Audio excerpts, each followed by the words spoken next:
سلام بچه‌ها، حالتون چطوره؟ ولف مسترم. خیلی خوش اومدین این ویدیو بچه‌ها. گروه کشی شرایطش فقط و فقط وقتی که 1000 تایی شدیم همون موقع انجام میشه. خب یه لایک، یه دونه ساب چیزی ازت کم نمیکنه ولی شانس تو بیشتر میکنه به خاطر برد کار.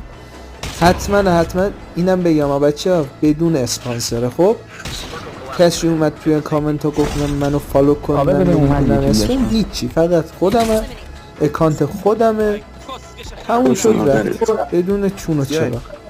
اخشای منید، مراقب خودتون باشین. شانس تو حتما توی کامنت ها بنویس که من ساب کردم، منم بفهمم که کی ساب کرده کی نه.